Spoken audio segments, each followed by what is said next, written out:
ده انا ده ولا ايه؟ انت بتسرقي الجبنه. ما بسرقهاش والله. اكتر 5 فرق رياضيه بتضر ارباح للنادي بتاعها في كل ماتش. ميتس. نيكس فيتس. انت بتقولي اي كلام. اكتر 5 دول بتستهلك عيش في السنه، اللي هو درجي برجي برجي بام بام بام. هو ده اكيد ده كل ده عيش. ده من تركيا ولا من ده انت صربيا؟ ده صح. انت ضايع اقسم بالله يا لهوي. وانا عماله افكر الحاجات بالسين. مين اكتر 5 بلاد بتاكل رز في السنه بالنسبه للافراد؟ بعد كده بنحط عصير في الكوبايات دي، وايه ميه ده؟ الانتاج ما فيش انتاج. الانتاج احنا اللي بننتج بقى. لو حط ميه budget. بالظبط. لما يبقى في منتج ابقى اجيب لك عصير، اجيب لك عصير المراعي. هات لي عصير فريش. حاضر وماله. طب بما انك جبت سيره المنتجات وحاجات كده يعني، اه طيب دلوقتي ليه كل مره لما بنروح نشتري حاجه انت ما بتسمعيش كلامي، ولما بنيجي نشتري الحاجه دي ما بتتلبس او ما بتستخدمش او ما بتتاكلش وتتركن على جنب؟ ليه ما فيش سمعان كلام من الاخر كده؟ هو ده موضوع ولا ده انت بتاتاك مي يعني؟ يعني الاثنين بصراحه. عايز ايه بقى؟ اقول انا لك عايز ايه؟ تفسير.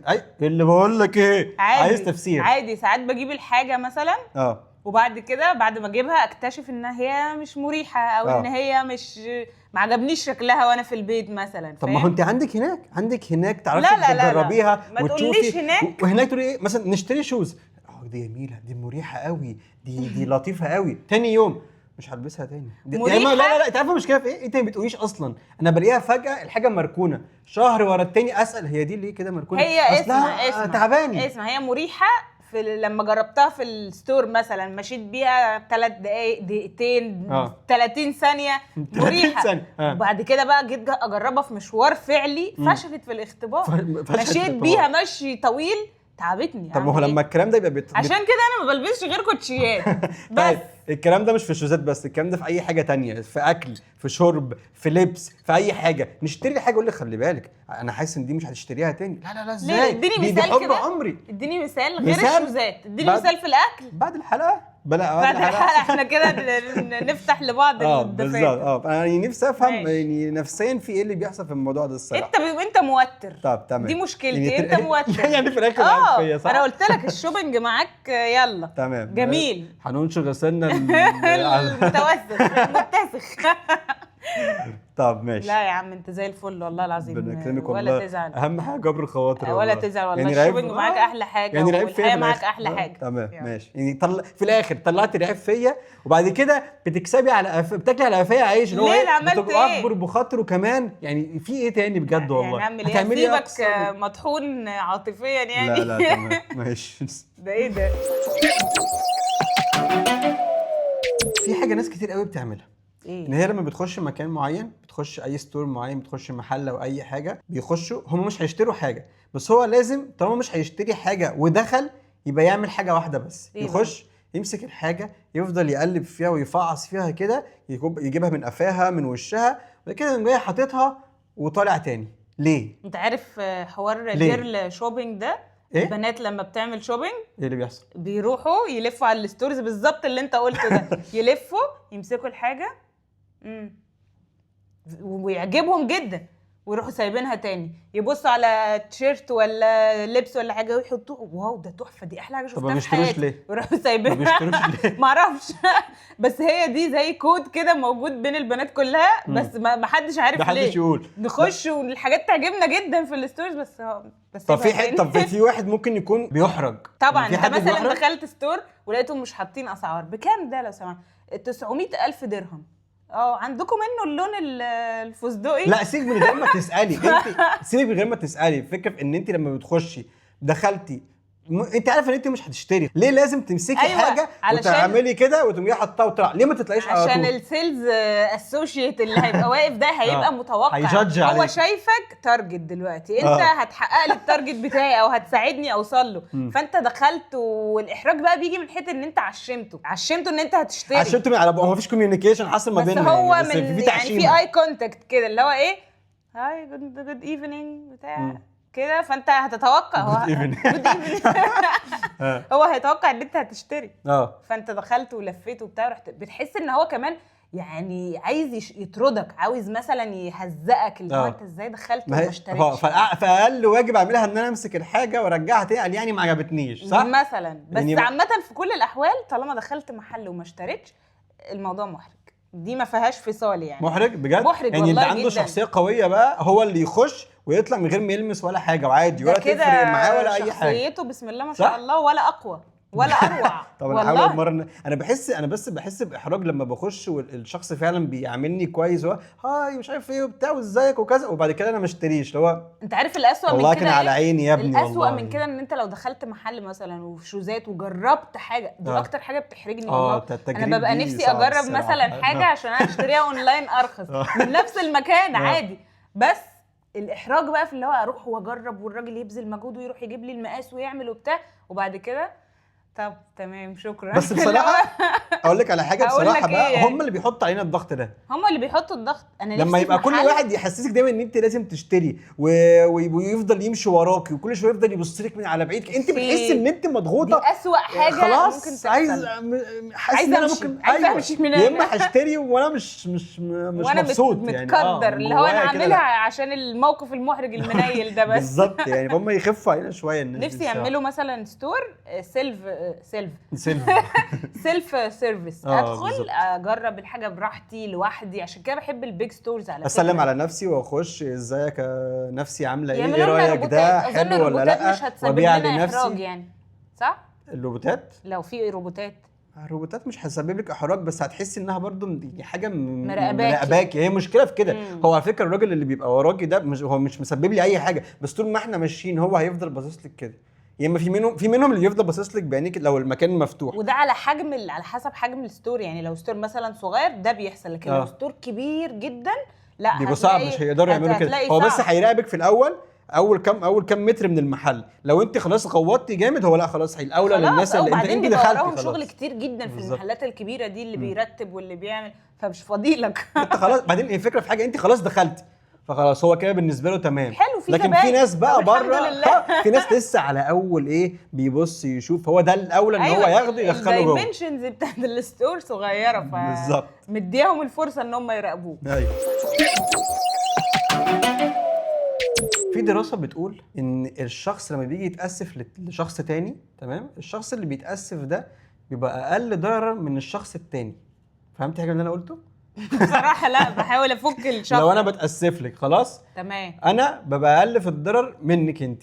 لو انا هتاسف لك هل انت مع كده ولا لا؟ لان بيقول لك ايه بقى، ان انت لما انا باجي بتاسف لك انا اتاسفت لك وخلاص، حمل وانزاح من عليا، لكن انت الشخص بقى اللي انا عملت معاه حاجه مش كويسه او زعلته او كذا، هو اللي بيفضل لسه شايل الحمل وشايل الزعل جواه. هل انت مع الكلام ده ولا لا؟ انا مع الكلام ده في حاله ان هو فعلا للاسف ممكن يبقى ايه تقضيه واجب، مش على قد حجم الضرر اللي انت سببته للشخص المتاسف ليه. بس الفكره حاجه احنا صعبنا الموضوع ده شويه. يعني انا بصراحه لما اجي اقول لحد متاسف، في ناس لا ده ما تاسفليش كده، بتاسف لي كده وخلاص. ما في ناس بتبقى يعني بتعني الاسف. أيوة، وفي ناس مثلا لا. انت ممكن تكون عملت حاجه بسيطه مثلا والاسف تمام خلاص اللي هو عديتها يعني مش مشكله. بس الفكره لو انت عامل حاجه خطيره كبيره جدا وجيت قلت لي معلش انا اسف وخلاص كده، خلاص كده انت كده انا ارتحت كده. يعني انت ايه اللي ريحك؟ انت زعلتني جامد. ايه اللي ريحك؟ تحاول تبذل مجهود يعني.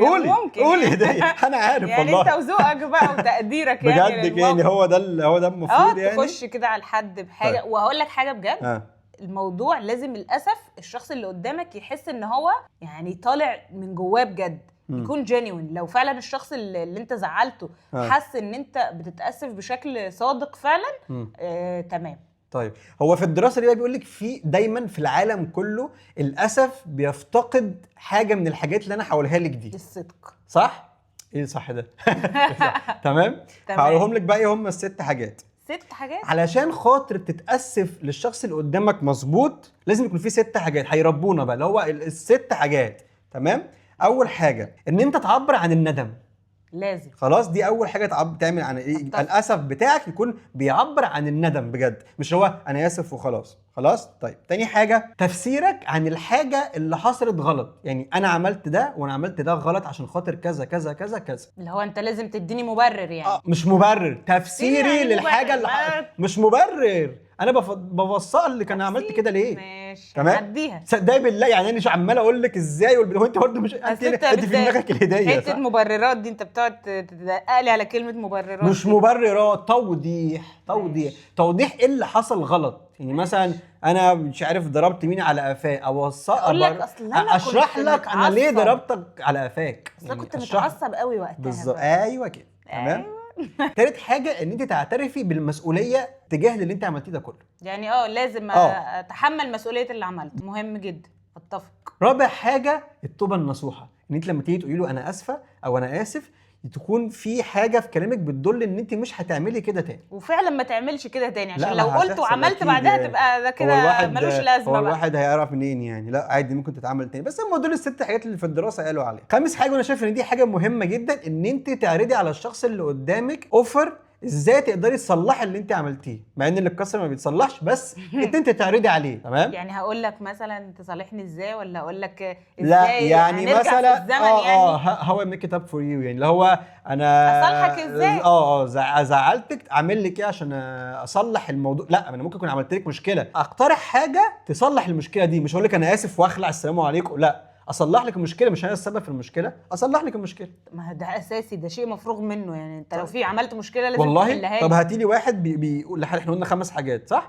هاتي لي واحد بيعمل واحده منهم بس، اخرهم ايه؟ انا اسف وبيتكل على الله يخلص، صح ولا لا؟ طب ما خلاص، عشان كده العلاقات بتبوظ بين الناس. طيب ما انا بقول للناس بقى 6 حاجات تعملوهم في الاسف الواحد، اربيهم اعمل لكم ايه تاني؟ بس انت معترضه برضه، بدي اكل التبس كلها اهو. تمام. سادس حاجه، ودي حاجه انا بصراحه انا حاسس ان خلاص كده الموضوع بقى افور جامد، ان انت بتطلبي السماح. ارجوك طلب السماح حبيبي، قلت سماح حبيبي اهو. اتعلموا من الاغنيه دي. والله صح. هي الاغنيه دي اللي يعني الالتيميت اعتذار بجد. الدراسه دي اخدينها من الفنان محمد منير او اغنيه الفنان حماقي، يا اللي زعلان مني يا حبيبي انا اسف. يعني بص بصراحه لا بس يا حبيبي انا اسف بس هو كده لا هو كده ماشي غلط.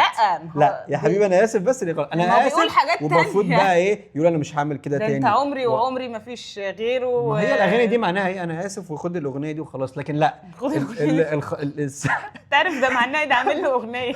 الصح بقى اللي انا بقول لك عليه 6 حاجات. هو الفنان محمد منير هو المرجع بتاعنا. بالظبط كده، طلب السماح بالظبط. واخر حاجه هنهي بيها ان بيقول لك ان دايما الشخص اللي بيستقبل الكلمه انا اسف الاسف ده في الاخر بيتقبل الاسف بسبب ان هو عارف ان من وراه هيجي مشكله وحوارات وصداع ملوش اي 60 لازمه، فخلص يعني. ممكن اصل من الاخر انا لما باجي لك اقول لك انا اسف، طيب ممكن يكون حد قال لي اروح اقول لك انا اسف، او انا مش مقتنع بس عايز اخلص واقول لك انا اسف، او فعلا انا مقتنع من جوايا بقول لك انا اسف. ففي الثلاثه في الاخر بيبقوا زي بعض، انت مش هتقدري تخشي جوه اللي قدامك. ففي الاخر ايه اللي بيحصل؟ انت بتتقبليه عشان خلاص يعني انت اتخانقتي فبتتقبليها وخلص الموضوع على كده. خلصت خلصت. اسفك مرفوض بعد كل ده. مرفوض بعد الهديه ومحمد منير انت ما قلتش هديه وحماقي ال6 حاجات مفهومش. طب الحمد لله مفيش هديه. لا الدراسه دي بايظه عشان ما فيش هديه. اسال الناس كده هيقولوا انا هزود جيب لي هديه. خلاص يبقى هم ورد وهديه وصالحني وابذل مجهود، يعني يبان ان في مجهود مبذول. لا انت عارفه المشكله في ايه بقى؟ ان دي الحاجات اللي الصح المفروض عزمني على الاكل. هات لي نص فرخه. لا الصح هم 6 حاجات دول. البنات بقى او الستات عامه بالذات، على فكره الكلام اللي انا بقوله ده ممكن يمشي على الرجاله والستات عشان تبقي فاهمه. بس الستات بقى بتعمل ايه؟ ممكن يشيل كل ده يرميه في الزباله وهات لي ورده ولا هات لي يعني هديه عامه وخلاص. بس الفكره بس بتفضل شايله من جواها، ما اطلبش. انا عزيزه تتعمل لي من غير ما اطلب. دي فاهم؟ حاله عاليه جدا. طبعا. لو قلت لك تشتري عربيه بتتشحن بالكهرباء وعربيه بنزين تختاري انهي؟ الاثنين. عربيه هايبريد. ده ايه الغلاسه دي؟ اختاري واحده. اختار عربيه بالكهرباء عشان بحب احافظ على البيئه. والله انت عارفه ان بيقول لك ان معظم الناس لما بتيجي قدام الاختيار ده بتختار العربيه اللي بالبنزين. ليه كده؟ عشان في بسبب بيحبوا يدمروا البيئة؟ لا، علشان مشكله الشحن. الناس بيبقى خايفه دايما على مشكله الشحن ده، عشان عادي، كده ما انا لو شحناه كويس وعامله حسابي خلاص يعني. شحنها اهو تليفون قصدي، حاطط شحنها لحد العربيه 80. مش شحن عربيه والله سايبه عربيه على الشاحن، معلش هروح اجيبها واجي. هي الموضوع مضحك شويه الصراحه، يعني ايه اشحن العربيه يعني، فاهم؟ بس وبكده اقدر ادخل معاكي الدخله القويه واقول لك استريحي تماما، من النهارده الناس تقدر تشتري عربيات كهرباء وهي مستريحه. ببلاش ليه ان شاء الله؟ ببلاش. في الصين KFC وبي واي دي عملوا كولاب. عملوا كولاج. عملوا كولاب ان يكون في وحدات شحن في KFC في الصين، بحيث ان انت تروحي تطلبي الاوردر يتجهز، تروحي تاكلي. الخدمه دي بتوفر لك شحن من مش عارف من كام في المية لحد 97% ببلاش. وانت تروحي تاكلي هناك، مجرد ان انت تطلبي من هناك. طلبتي من هناك واكلتي خلاص. الموضوع ده مش فير، خلي بالك. افرض انت رحت وطلبت فرايز مثلا ولا كول سلو وتشحن العربيه كده على قفاهم. انا مش عارف آلية الموضوع ازاي. المفروض يحطوا منهم، يا اما الناس بقى تستعبطهم كده ممكن. الصراحه. لا بالظبط، بس هي عامه الموضوع ده يعني مفيد جدا. واصلا بفلوس يعني، انت لو معاك عربيه وعايز تشحن اظن في البنزينات اللي بيبقى عندها شحن بالكهرباء اظن بيبقى بفلوس، اكيد مش ببلاش. باركينجز وكده هنا بيبقى عادي فيه شاحن وكده، فهل ده بيبقى ببلاش؟ ممكن لو كده ممكن يبقى ببلاش، بس في ممكن تبقى خدمه تبع الباركينج، تبع المكان. لكن لو مثلا رايحه مكان معين عشان تشحن عربيات اكيد هياخد منك فلوس. طب انت لو في بيت مثلا في عماره او كده تشحن ازاي؟ لا لازم تكون ساكنه في شاحن، يا اما المبنى بتاعك بيوفر برضو حاجات معينه يعني لو وقفت فيها هي دي اللي هتعرفي تشحني فيها، عشان بس الباركينجز بتاعت الشارع بقى ما فيهاش الكلام ده. لا الشارع لا ما فيهوش الكلام ده، فانت لازم يكون ساكنه بقى في فيلا، ساكنه في قصر، فتعرفي تشحني براحتك يعني. طب انت عارفه انت عارفه طبعا ان العربيات في ايه مالك؟ تهت في قصر لا ارجعي معايا هنا تاني. ماشي. انت عارفه ان عربيات الكهرباء طبعا بتمشي من غير صوت، ما بتعملش صوت. ما دي الميزه بقى، ده اللي بحبها عشان كده بحب صوتها، بتعمل صوت. دي الميزه. لا حتى فو دي ما بتعملهاش، بتعمل صوت كده. هو ده بحب انا الانعدام الاصوات ده. طب انت عارفه ان دي في بعض الدول عامله لهم مشكله بسبب ان الناس مش بتاخد بالها ان في عربيه ماشيه جنبهم فبيحصل حوادث، وبقت تحط قانون على اي شركه بتاعت عربيات كهرباء ان هم يعملوا صوت فيك للعربيه عشان خاطر الناس تاخد بالها. ايه ده؟ هو ازعاج على الفاضي. ايه ده؟ ازعاج على الفاضي والله. ده حاجه غريبه يعني، الناس بتقلل الازعاج وانتوا عايزينهم يزودوا الازعاج. زمروا للناس والناس تاخد بالها وهي ماشيه. وهو طول ما هو ماشي ده بيب بيب بيب بيب بيب بيب بيب بيب بقى. خلاص هو فرح فعلا. يا عم ياخدوا بالهم، الناس تاخد بالها وهي ماشيه في الشارع. ايه ده؟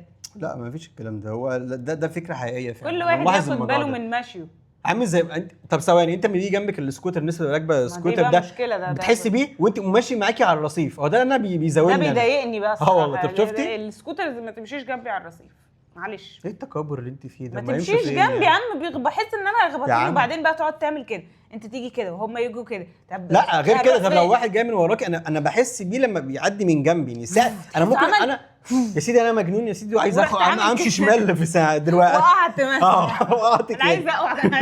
عايز اقع كده النهارده. بالظبط، انا عايز اعمل كده. خلاص انت هتخبطني.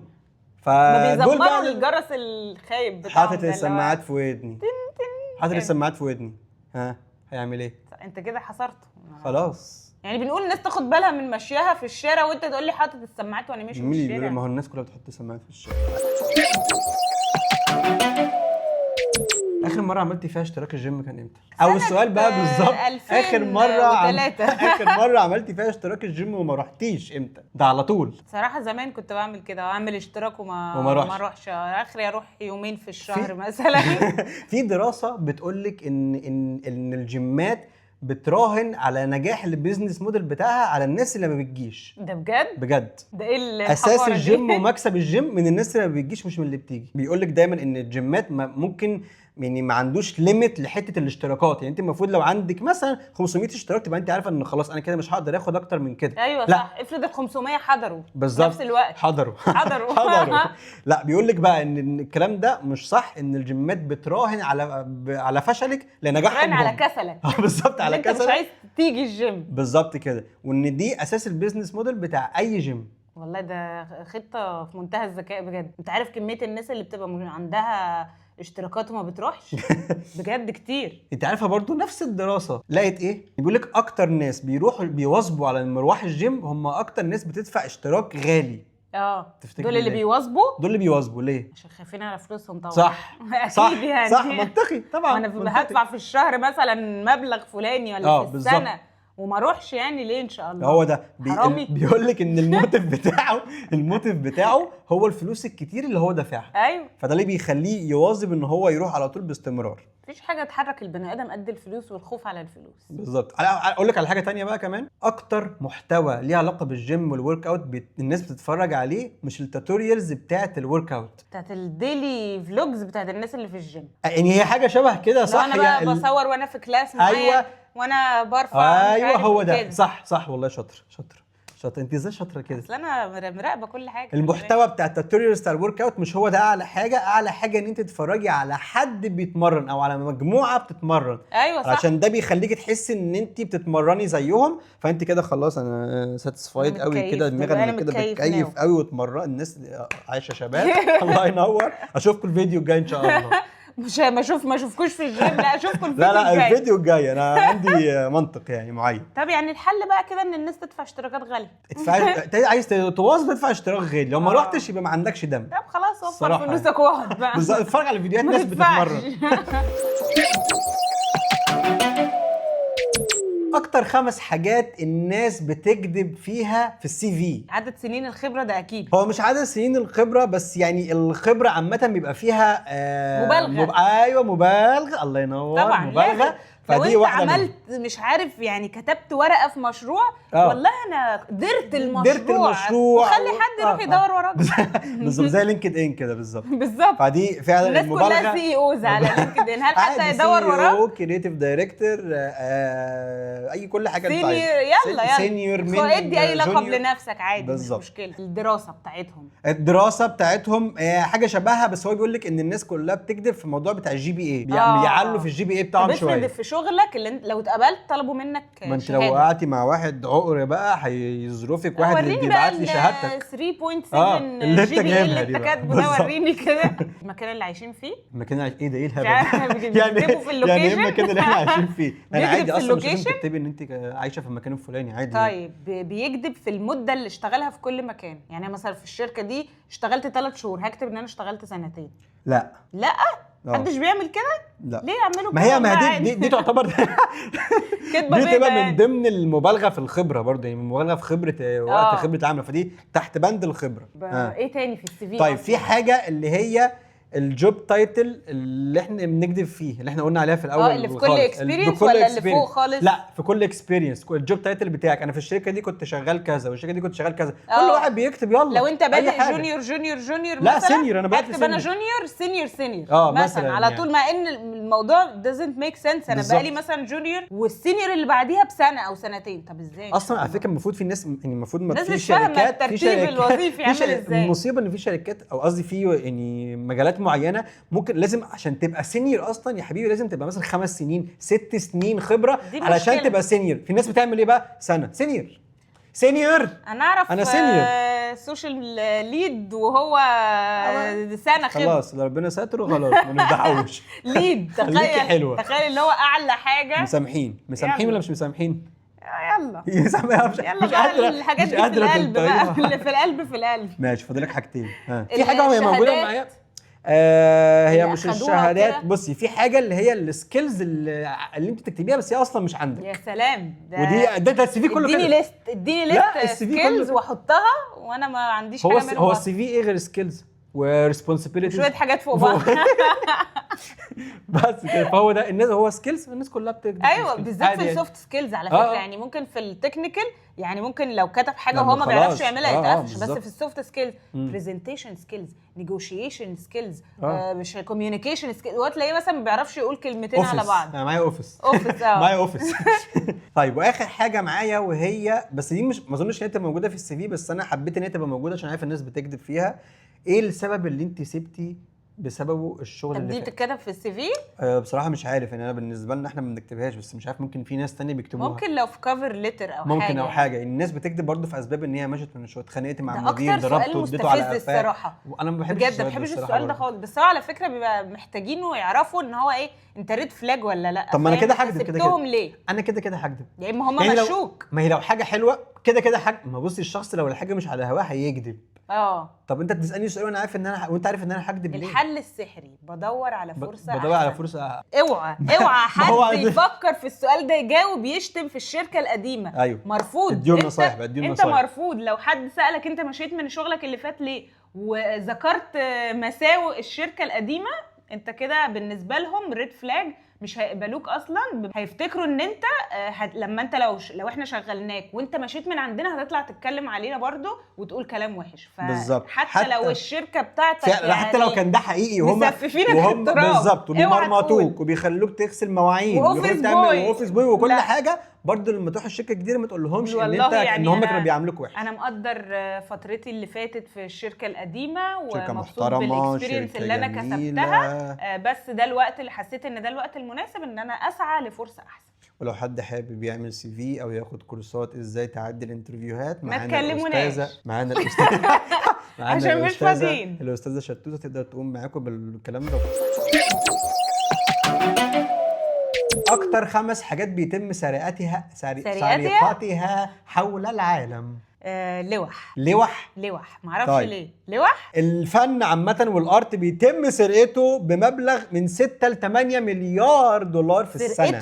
سرقته لوح على مش عارف ايه، اي حاجة حاجات ليها علاقة بالفن. الحاجات اللي اتسرقت من متحف، الحاجات اللي اتسرقت في فرنسا دي كانت في اللوفر تقريبا. اي حاجة ليها علاقة بالفن بتتسرق بالقيمه اللي انا قلت لك عليها دي، عشان مش هقولها تاني. ده مبلغ كبير جدا. يبقى الفن 1 من 5 دول. العربيات رقم 4 في القائمه.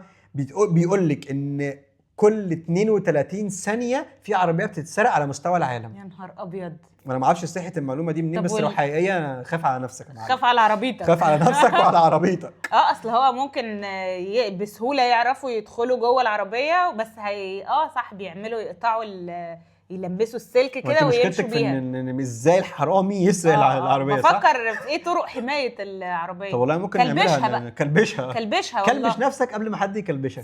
صح. كلبش العربية عشان محدش يعرف ياخدها. ايه تاني؟ فضل 3 حاجات.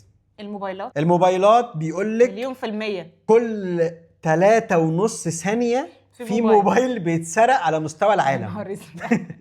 خاف على نفسك وعلى تليفونك يا معلم. وما تتكلمش في التليفون في الشارع. بالظبط، ولا بتحط الموبايل في الطرحه وتتكلم، وقفي الكلام ده. وعلى فكره في المدن الاوروبيه الموضوع ده مشهور جامد، بالذات في فرنسا وبرشلونه. بيقول لك انت لندن ليه مش بتقولي ما اجري يعني اجري ايوه لندن ده اساسي يعني. اعرف ناس كتير اتسرقت هناك. بس الفكره بالذات برضو في برشلونه مشهور قوي الموضوع ده، وفي فرنسا. انا ما اعرفش برشلونه، عارف فرنسا مش، لكن برشلونه يا نهار ابيض مشهوره جدا بموضوع السرقه ده. فلو انت في برشلونه خلي بالك، احذر. لندن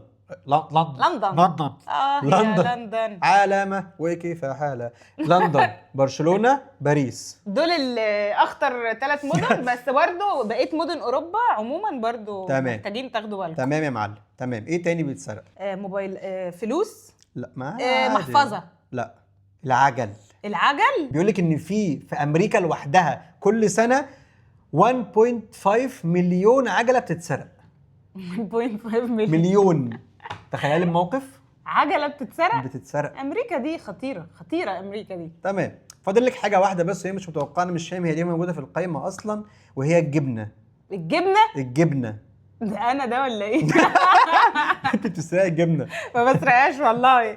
بدوق السامبل بتوع السامبل في كارفور. عمر يلا بينا بيعملوا سامبل، نعدي مره. طب خلاص واحنا راجعين نعدي تاني مره تانية. عايزه اجرب اتاكد ان طعمها حلو. البنت يا عيني غلبانه سابت الستيكس بتاعت الجبنه وراحت تجيب سامبلز تانية، نعدي وهي مش موجوده، ناخد 1 ولا 2 ونمشي عادي من غير استئذان. انت حطينا وسايبينها انا اتندد، يعني اعمل ايه؟ انت اللي عليتي النسبه بتاعت سرقه الجبنه انت. مين فيكم يا كلاب اللي اكل الجبنه؟ طيب بيقول لك ان 4% من الجبنه المنتجه على مستوى العالم بيتم سرقتها. لا بس اظن قصدهم بقى اللي هي يعني القرص الجبنه الكبير على بعض. انا مش فاهم، زي في توم اند جيري كده لما كانوا بيقعدوا يسرقوا الجبنه. بيسرق الجبنه الحاجات دي، فده طلع اكيد الحرامي هيدحرجها طبعا. ايوه طبعا. بيسرق قرص جبنه لو توم جيري جوده كبير كده ولا بتاع، هيقعد هيدحرجها لو هو توم اند جيري فعلا. ايوه.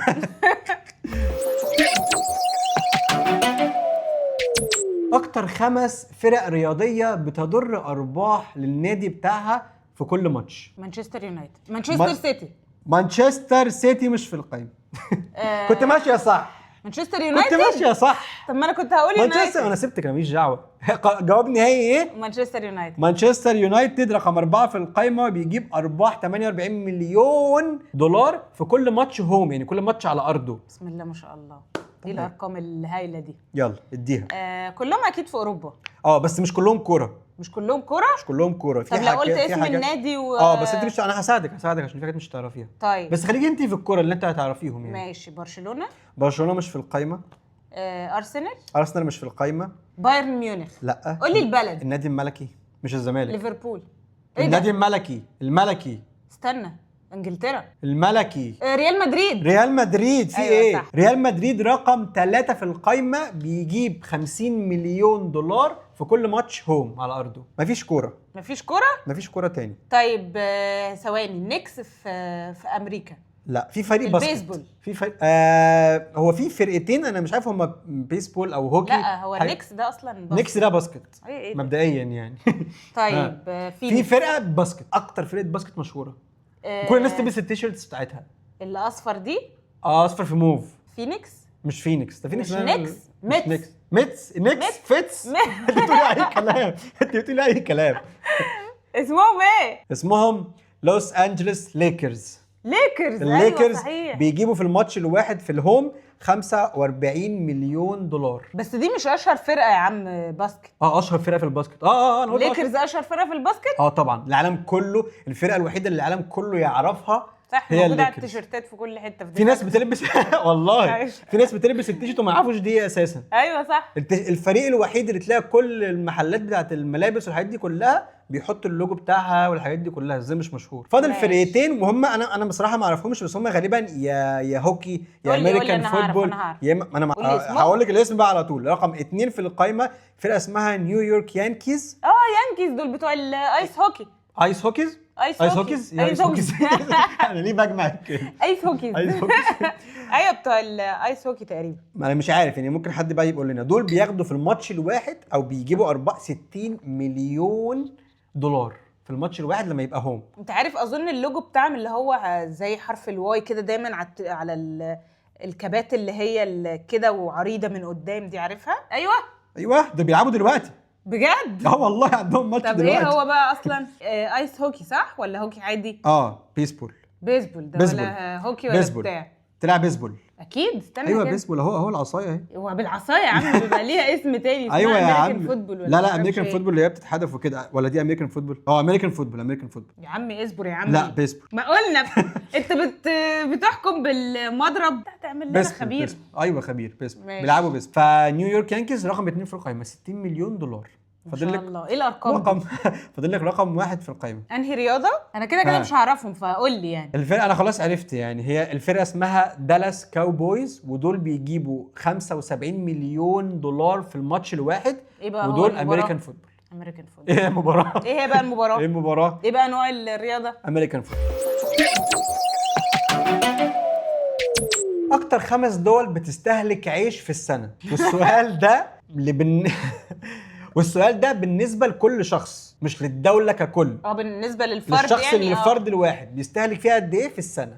طيب في بلاد عربيه اكيد؟ لا مفيش ولا بلد عربي، ودي كانت الصدمه بالنسبه لي. ايه ده؟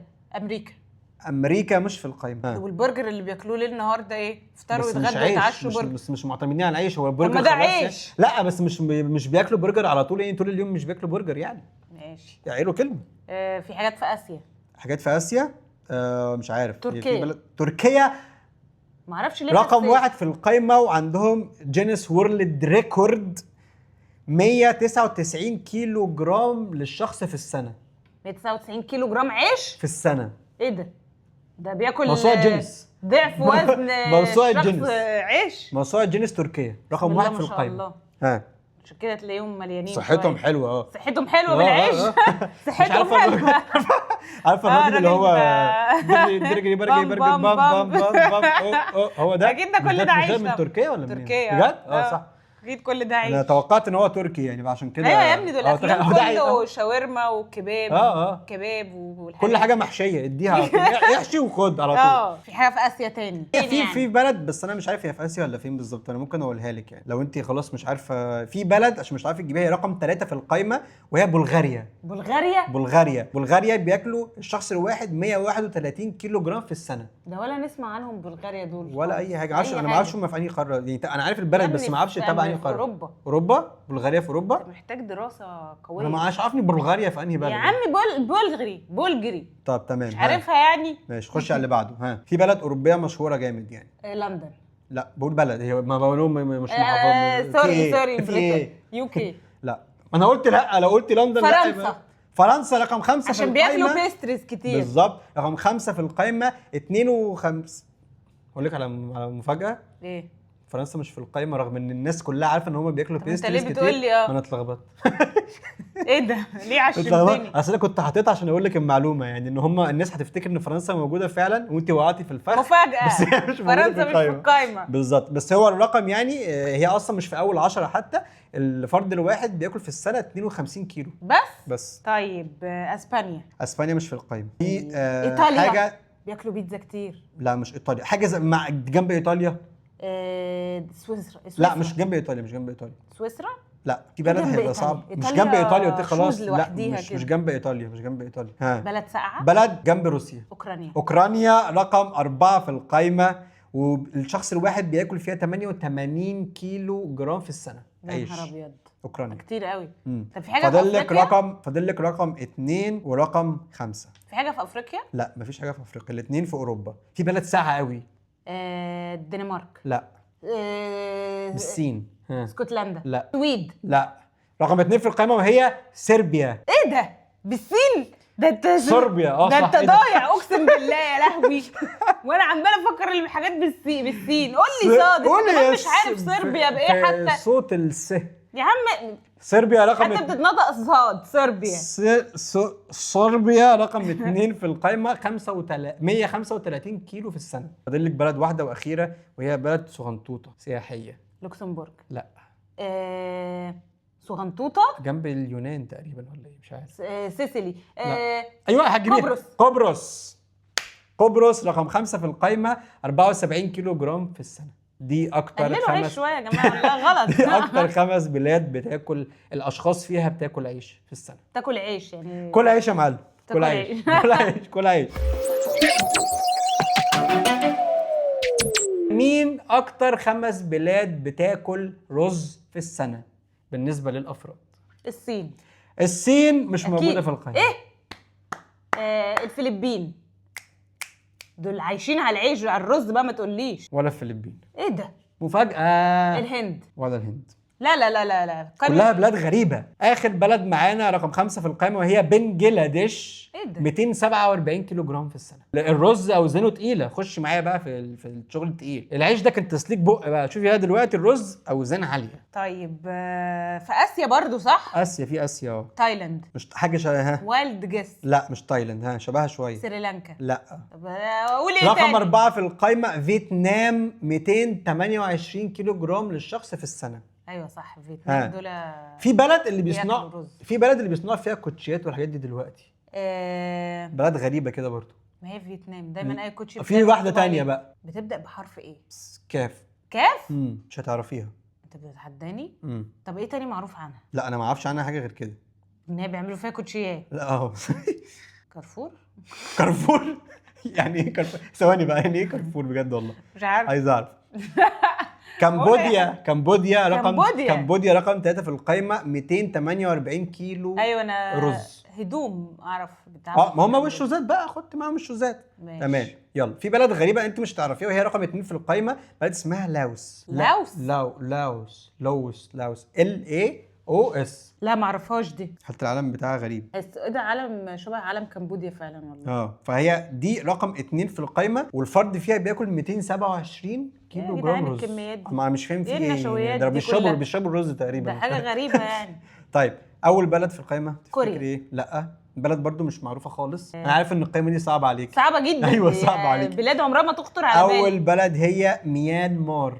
ميانمار الفرد فيها بياكل 279 كيلو جرام. ميانمار اعرف واحد من ميانمار بجد، معلومه حقيقيه والله. طب اساليه بقى، انتوا بتاكلوا رز كتير ولا لا؟ ولا لا؟ على العموم البلد دي الشخص فيها بياكل 279 كيلو جرام في السنه. السينما والمسلسلات والحياه الجميله. ايوه تمام، شيلي في الحاجات اللي بحبها. لو انت قاعده على العشاء ومعاكي تانوس ومعاكي الجوكر ومعاكي ليفيا سوبرانو ومعاكي جوفري براثيان وقاعدين قاعده حلوه، تفتكري مين قاعده حلوه ازاي مع الناس دي؟ مين اول واحد اللي هيعمل مشكله وكارثه والعشاء ده كله هيتدمر بسببه؟ اول واحده هتعمل هي ليفيا سوبرانو. مش اول، هو انت الثلاثه دول مين اول واحد هو هيعمل الموضوع؟ هي من وجهه نظري هي. ليه بقى؟ دي من اول ما بتقعد على الترابيزه لازم تقول كلمتين تسمم القعده. يا رب خدني يا رب. عايزه ايوشها مزدهر. فهي يا رب انا عايز ارمي نفسي من الشباك. هتخلي الناس كلها قاعده مش مرتاحه وعايزه تقوم تسيب الاكل اصلا. يعني الجوكر مش ولا هيبتدي الموضوع ولا ثانوس ولا جوفري ولا اي حد؟ لا يعني دي في وجهه نظرك كده؟ يا اما جوفري مثلا ممكن يبدا يقل ادبه على الناس بتاع بس. لا بس هي عادي، ممكن ليفيا تديله بالقلم زي ما كان صح يستحق والله فعلا، يديله بالقلم وخلاص. لا اتوقع هي والدة ذا كينج. عيوطه. لا هي ليفيا سوبرانو. اسمها اوليفيا ولا ليفيا؟ ما علينا، انا حاسس ان اسمها اوليفيا. ما علينا يعني. هي الجوكر تمام مش هيعمل حاجه. الجوكر ممكن راجل طيب، ممكن يضحك. الراجل راجل طيب. مفهوم غلط. ليه بقى؟ يقتلها هو بقى عشان نخلص بقى منها. طب وثانوس مش ما يبتديش ليه؟ ثانوس بقى بعد لما يشوف كل ده هيروح بقى يفتت كلها بقى. خلاص بوظتوا لنا العشاء. طب اهو يلا العشاء بالترابيزه بالاكل في غوره في 60 داهيه. خلاص يبقى انت اختيارك هو اوليفيا. تمام. انا برضو ممكن من الاختيار ده ان هي واحده من اللي ده ما بتديش فرصه. ده توني بيبقى لسه قاعد هيقول بسم الله انت لسه جاي طبعا. انت معبرنا رامي امك في دار العجزه. يلا. لا تمام، انا معاكي برضه في الاختيار ده يعني. ست كئيبه.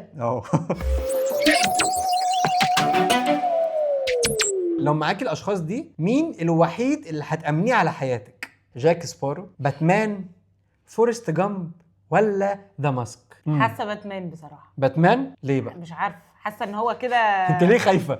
مش عارفه. لما قلت لك يحافظوا على حياتك خفتي. حسيت فجاه ان انا حياتي في ايد الاشخاص دي. اما افكر بقى احافظ عليها ازاي. ايه تفتكري مين فيهم؟ لا حاسه باتمان ممكن. ليه بقى؟ عشان باتمان يعني تحسه كده ليه شخصيه، ليه هيبه، يعني مهما حصل هيعرف يتصرف. يعني باتمان قدراته تخليكي تأمنيه على حياتك. اصل جاك سبارو هياخدك في البحر ويقعد بقى وتتخطف وبتتهزق وبتتضرب وبتتعمل. بس فريش يعني. فريش بس يحافظ على حياتك ويخليكي مبسوطه. لا بس خليه متمرمطه في نفس الوقت يعني. لا ممكن اتمرمط مع جاك. طب ده ماسك اللي هو بيلبس الماسك الاخضر وبيقعد بقى يلف كده ويقعد يعمل شخصيات مختلفه، يطلع اسلحه من اي حاجه وبتاع والحوارات دي. لا مش لا ليه مش قد كده. لا انا بصراحه لو اختار. طب وفورست جامب كان ايه بيعمل ايه؟ فورست جامب انت مش عارفه ولا واحد فيهم مختار؟ لا فورست جامب بتاع انت مختاره باتمان عشان الوحيد اللي عارفاه. فورست جامب بتاع الفيلم كان ساعتها عنده توحد تقريبا ولا حاجه شبه كده. لا يا عم ده طيب خالص يعني. طب ماشي، ما هو تأمنيه على حياتك هو يعني. لا ده غلبان خالص فورست جامب. ما يجيش معاكي سكه. انت اللي تحافظ على حياتك مش هو اللي يحافظ على حياتك. تمام يعني انت لا باتمان طيب. طبعا. لو انت معاك الاربع اشخاص دول تختار مين فيهم تأمنوا على حياتك؟ 5 أفلام قصتهم الحقيقيه كانت غير القصه اللي ظهرت في الاخر. يعني القصه اللي كانوا عايزين القصه اللي كانوا عايزين يعملوها غير القصه اللي اتعملت فعلا. ده اخمن. انا هقول لك يعني هساعدك يعني. اول فيلم منهم هو توي ستوري. القصه الحقيقيه ان كان وودي في الالعاب، ما بين الالعاب اللي موجوده كان بيقعد يتنمر على كل الالعاب وشخصيه كده عجيبه الشكل، وكان في حاجه من المشاهد ان هو المفروض بيرمي باز يطير من البلكونه عشان يتخلص منه، بس طبعا المنتجين في ديزني ما حبوش الموضوع ده وغيروا القصه للحاجه اللي احنا شفناها في الحلقه. ما حبوش يطلعوه شرير يعني. لا ما حبوش يطلعوه شرير، حبوا يطلعوه بقى شخصيه كده ايه فريش وحبايه وحبوب وكده، فايه غيروا القصه. You've got a friend in me. You've got a friend in me. لازم يطلعوه طيب يعني. بالظبط كده. كويس. تاني فيلم هو اي تي. اي تي اللي هو المرعب ده بتاع الكلاون ده. ايوه انت مش كلاون. لا اي تي مش اي تي. اي تي؟ اي تي جو هوم. اي تي جو هوم، عارفاه؟ ايه ده؟ مش عارفاه. اللي هو ده بتاع اللي هو عامل شبه فضائي، هو اصلا فضائي. عارفاه بس متفرجتش عليه. يعني المهم الفيلم ده كان المفروض ان هو فيلم رعب، وبيقول لك ان الديزاينر بتاع الشخصيه دي صرف بتاع $700,000 عشان يعني الشخصيه دي شخصيه عاملينها حقيقيه، مش يعني مش جرافيكس. 700,000 دولار. وبعد كده حصل مش عارف ايه اللي حصل بالظبط، وخلوه من بدل فيلم رعب الفيلم واحد فضائي وفريندلي بقى مع البشر وبيحب البشر ومش عايز يسيبهم والحاجات دي كلها. ما جاتش معاهم ان هو شكله مرعب. شكله طيب، عينه الكبيره دي. شكله اي حد عينه كبيره بتحس ان هو طيب، صح؟ او في الحيوانات برضو، في الحيوانات اللي عينه كبيره دي تحس ان هو كيوت وكل حاجه، بس هو بيطلع ابشع حاجه يعني. ثالث فيلم هو لاين كينج. تخيلي، ودي هصدمك فيها بقى، القصه الحقيقيه ان سكار بعد ما يموت مفاسا، شفتي المشهد ازاي يموت مفاسا، في اخر الفيلم يموت سيمبا بنفس الطريقه ويبقى ينتصر بقى على كينجدم مولعه والدنيا فيها خراب. طبعا هم حسوا جامد والله. والله كان هيبقى جامد، تخيل. انا بصراحه عندي مشكله في ان دايما الخير يكسب، يعني مش الشر ممكن يكسب عادي. انا بحب يعني انا كنت هقول لك كده، بحب فعلا فكره ان الشر ممكن ينتصر عادي، يعني في الحقيقه عادي الشر تلاقيه بينتصر. بحسب كانوا هيطلعوا سكار طيب يعني. لا هو الشرير كان المفروض ينتصر في الاخر، بس او مثلا مفاسا ما كانش هيموت. لا هو ما مات، وما كانوا عايزين يموتوا من اول ما ده، من اول دقيقتين السلام عليكم انا خلاص مع السلامه. اخر فيلم معانا بقى هو مش في القصه بتاعته، هو في فريق العمل اللي اشتغل عليه. الفريق اللي كان هيشتغل على لاين كينج اصلا ما اشتغلش عليه، كان في نفس الوقت في فيلم اسمه بوكاهانتس. الفيلم ده هم كانوا فاكرين ان هو ده الفيلم اللي هيكتسح السوق، ولاين كينج كانت حاجه جانبيه، بروجكت صغير كده. قاموا اخدوا الديزاينرز الاساسيين للشركه وخلوهم يشتغلوا على الفيلم بتاع بوكاهانتس، والفيلم بتاع لاين كينج اشتغل عليه الناس اللي هم ايه، تعبانين بالظبط، اللي ما نجحوش ان هم في الاختبارات اللي هم يخشوا ايه يعني يخشوا بوكاهانتس. وفي الاخر اللي حصل ان العكس تماما، بوكاهانتس ده تقريبا ما حدش يعرفه وما حدش فاكره، ولاين كينج معلش ولاين كينج هو اللي اكتسح السوق. اكيد طبعا، من الاخر كده. دي الفكره بقى، ان انت لما تقلل من بني ادمين وهم يطلعوا فعلا احسن حاجه بالزبط. الناس دي بقى تلاقيها دلوقتي او بعد الفيلم يعني تلاقي قدرهم بقى فلوس لعبت معاهم جامد طبعا. هسألك سؤال. اتفضل. بصي على الكيبورد كده، كيو دبليو اي ار تي واي. كويرتي. ليه دول محطوطين هنا جنب بعض؟ اشمعنى ايه؟ ليه؟ اشمعنى الرصه دي؟ عشان يسموا الكيبورد كويرتي. لا ليه؟ ايه ده؟ عمري فكرت. طيب القصه ابتدت بان اول حاجه كانت الاله الكاتبه، الناس كانت بتكتب عليها عادي، بس حصل فيها مشكله ان في دايما عمود كده تحت كل زرار. خلاص العمود ده من كتر ما الناس بتكتب بسرعه بيتكسر. فالحل بالنسبه لهم زمان كان يعملوا ايه؟ ان الشخص معين يخترع حاجه معينه يقلل بيها، يبطئ بيها سرعه الناس في الكتابه، فالمشكله تتحل.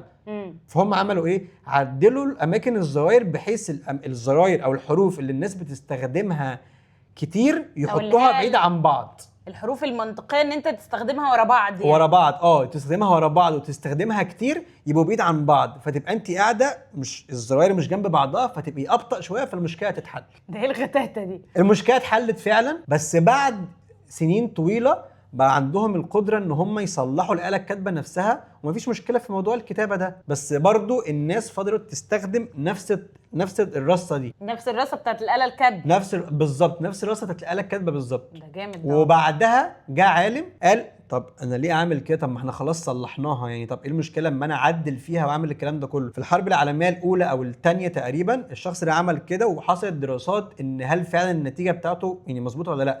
الترتيب الجديد فعلا اكتشفوا ان الترتيب الجديد بتاعه بيخلي الناس تكتب اسرع واسهل على الناس، بس بعد كل الدراسات دي الناس برضو ما تقبلتش النظام الجديد وفضلت ماشيه على نفس الكتابه بتاعت النظام القديم، اللي هو ببطء يعني.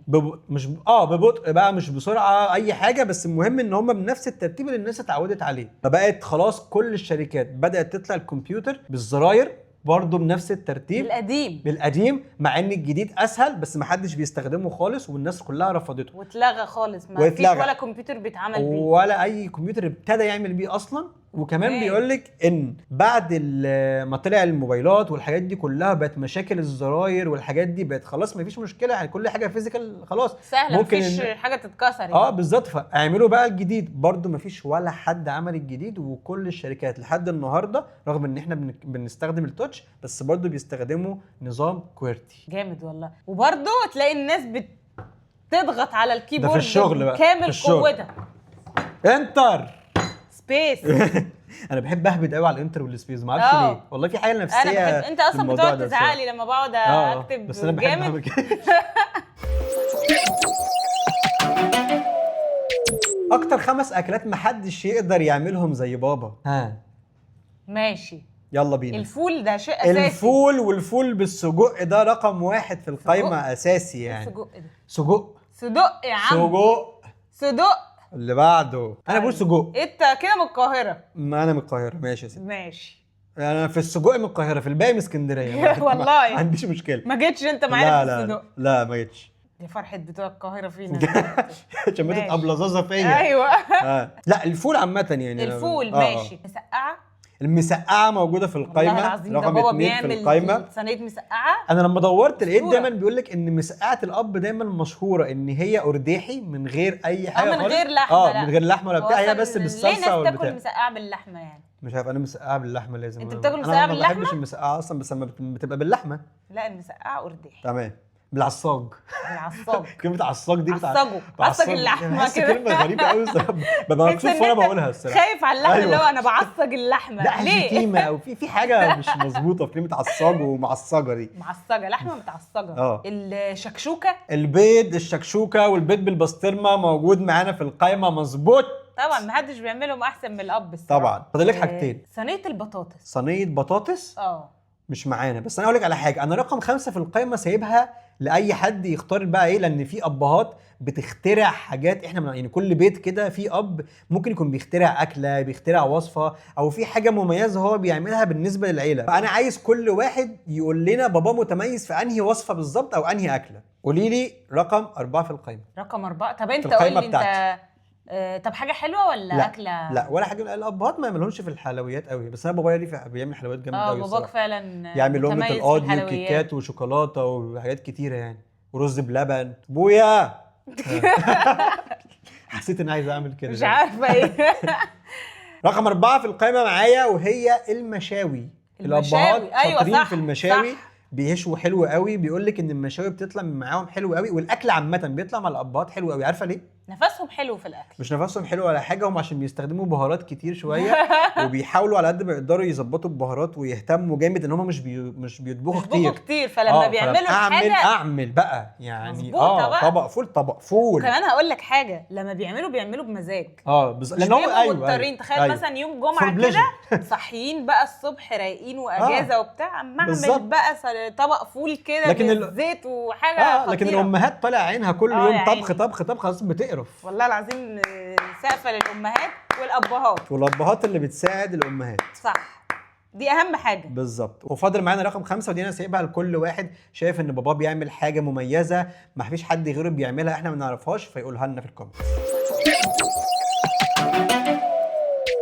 اخبار خفيفه. القرود في منطقه جبلرتار اكتشفوا العلماء ان هم بداوا ياكلوا من التربه عشان يهدوا معدتهم بسبب الاكل الكتير والجانك فود اللي الناس بتديها لهم. العلماء اكدوا ان من 100 مليون سنه فاتوا في عصر الديناصورات كان في اخطبوطات بحجم اتوبيسات، وكانوا اكتر مفترسين في المحيط. وده معناه ان الكراكن كان حاجه حقيقيه، بس كانت من 100 مليون سنه فاتوا بس، لدرجه ان هم كانوا بيعتبروا القروش وجبه غدا. شيرين نزلت اغنيه جديده. عربيه محمله مليون نحله عملت حادثه والنحل كله انتشر في ولايه تينيسي، والحمد لله ما كانش فيه اصابات وعرفوا يلموا النحل ويخرجوه من المنطقه. فاتو اكبر غوريلا في جناين الحيوانات على مستوى العالم بتحتفل بعيد ميلادها ال69. كل سنه وانت طيبه يا فاتو. لو اي حد عايز يشوفها هيلاقيها في جنينه حيوانات برلين. راجل روسي سافر وساب شباك شقته مفتوح لمده 3 سنين، لما رجع لقاها محتله من قبل الحمام. استبعاد 20 جمل من مسابقه الجمال للجمال في عمان بعد ما اكتشفوا حقن بوتوكس وفيلر لتعديل الشفايف وسيليكون لتكبير السنان. اطول تيراميسو في العالم. 100 شيف ايطالي اجتمعوا في يومين الاجازه وحققوا رقم قياسي جديد في اطول تيراميسو في العالم في تشيلسي في لندن. اليابان فتحوا اكبر محل سناكس في العالم، والمحل فيه اكتر من 30,000 سناك مختلف من 70 دوله. ناسا عملت تول جديده مجانيه بتكتب لك اسمك بصور حقيقيه متاخده من الارض. كل اللي بتعمله بتخش على الويب سايت بتاعهم وبتكتب اسمك وبيظهر لك اسمك مكتوب فعلا بصور حقيقيه متاخده من انهار وجبال وصور حقيقيه فعلا من الارض. ودي اسمائنا شتوسه وعمر. ايه رايك في اخبار النهارده؟ اخبار جميله الصراحه، اخبار خفيفه فعلا. خفيفه فعلا، يا ريت كل الاخبار تبقى كده. والله الواحد زهق، عايزين اخبار مفرحه كده. بالظبط والله. عايزين بس الانتاج يزود لنا في البادجت عصير شويه. بدل الميه. عصير بقى أنا بوبا هكلم اي حاجه يعني. بوبا ان شاء الله. طيب ماشي، نشوفكم الحلقه الجايه. باي. ده هنشوفكم الحلقه الجايه بجد. دي بقى انا كنت ناوي اوقع دول بس راحت دي وقعت على فكره.